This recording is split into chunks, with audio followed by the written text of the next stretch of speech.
2015 विधानसभा चुनाव के समय जब रालोसपा पार्टी के प्रदेश अध्यक्ष थे हमारे पिताजी और एनडीए के गठबंधन में थे, तो विधानसभा से कुछ दिन पहले ही अनंत सिंह जी को गिरफ्तार करने के लिए, और उस समय एक मर्डर हुआ था, उसमें कुछ लोगों को गिरफ्तार करने के लिए बिहार पुलिस नहीं, एसटीएफ के लगभग 4000 से 5000 जवान बाढ़, मोकामा, बड़ैया, टाल क्षेत्र में लगातार अपना तांडव दिखा रहे थे एक समाज विशेष की महिलाओं के ऊपर। पुरुष अपना घर छोड़ के चले गए थे तो महिलाएं सिर्फ घर में होती थीं और उनके ऊपर अकारण एक दबाव बनाने के लिए, एक समाज के ऊपर कुंठित करने के लिए मानसिक रूप से प्रताड़ना, शारीरिक रूप से प्रताड़ना, हर प्रकार से प्रताड़ना महिलाओं के ऊपर, हमारी बहन बेटियों के ऊपर बिहार पुलिस के एसटीएफ के जवानों के द्वारा हो रहा था। और उसी दौरान कई महिलाओं ने हमारे पिताजी को कॉल करके कहा कि इन्हें के तो सब नेता सब चूड़ी पहन ललको है, अरुण बाबू तू हो चूड़ी पहन ललको की।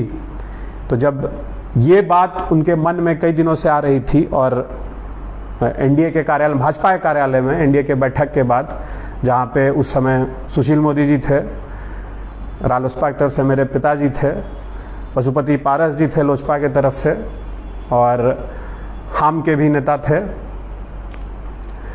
और पत्रकारों ने कई बार ये सवाल पूछा, इस मुद्दे के ऊपर सवाल पूछा, तो सब नेता ने बारी बारी से इसके ऊपर चुप्पी साध ली।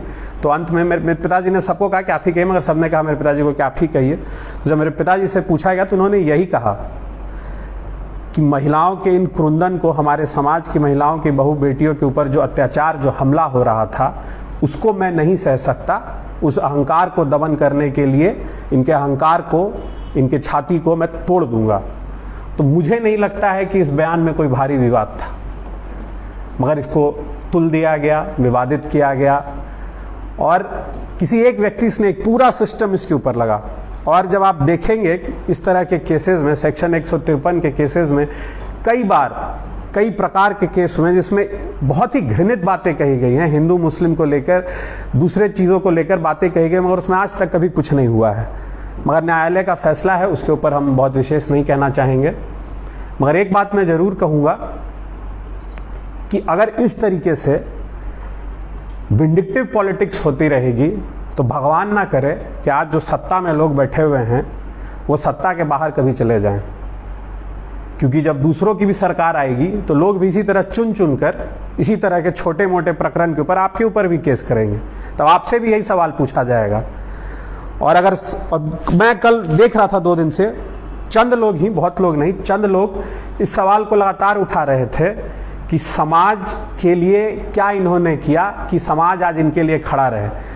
समाज इनके लिए खड़ा है कि नहीं खड़ा है, इसके लिए मुझे जवाब देने की ज़रूरत नहीं है। जो लगातार शुभकामना संदेश फेसबुक पे और जो लोग आ रहे हैं वो सबके सामने है, इसलिए ये किसी को बताने की ज़रूरत नहीं है।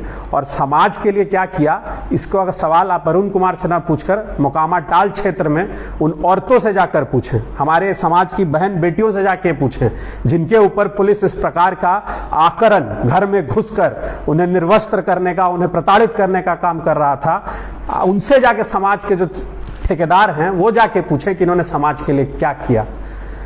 मेरे पिताजी जब सांसद बने उसके बाद कितना नरसंहार हुआ, ये लोग पूछें जाके समाज के लिए क्या किया, जो लोग पूछते हैं। और कुछ महागठबंधन के नेता भी मैं देख रहा हूं कि इस पे मेरे पिताजी का नाम लेके अपना आप पीठ ठोक रहे हैं। तो उनसे मैं एक सवाल पूछना चाहूंगा कि जिस व्यक्ति ने इस केस को किया है वो कांग्रेस के नेता हैं। कांग्रेस को क्या प्रेम नीतीश कुमार जी से? ये महागठबंधन के हर नेता को पूछना चाहिए अपने आप से, क्या गठजोड़ है कांग्रेस के नेता और नीतीश कुमार जी के बीच में। इसलिए अपना पीठ मत थपथपाइए आज समाज का बात लेकर कि हम आज समाज के ऊपर बात उठा है तब आज हम अरुण कुमार जी का साथ दे रहे हैं। तब आप कहाँ थे? तब कांग्रेस पार्टी क्या कर रही थी? इसलिए सवाल उनसे भी उठेगा। अंत में मैं इतना ही कहूँगा कि जब भी हमारे समाज की बहू बेटियों के ऊपर इस प्रकार से बिहार पुलिस, और बिहार पुलिस सिर्फ हमारे समाज ही नहीं, किसी भी समाज के बहू बेटियों को बिहार पुलिस आकारण प्रताड़ित कर रही है। अभी हाल में ही एक दलित महिला के साथ, एक दलित लड़की के साथ नवादा में रात के 12 बजे डीएसपी और इंस्पेक्टर ने घुस के उन्हें निर्वस्त्र करके उनको पीटा, उसके ऊपर आज तक क्या कार्रवाई हुई? कोई कार्रवाई नहीं हुई। इसलिए किसी भी समाज की बहू बेटी के खिलाफ अगर इस प्रकार से होता रहा तो ना मेरे पिता चुप बैठेंगे, ना हम चुप बैठेंगे, ना हमारी पार्टी चुप बैठेगी। अगर ये लोग सोचते हैं कि इस तरह की चीज़ों को करके हमें डरा देंगे तो ये उनकी गलतफहमी है।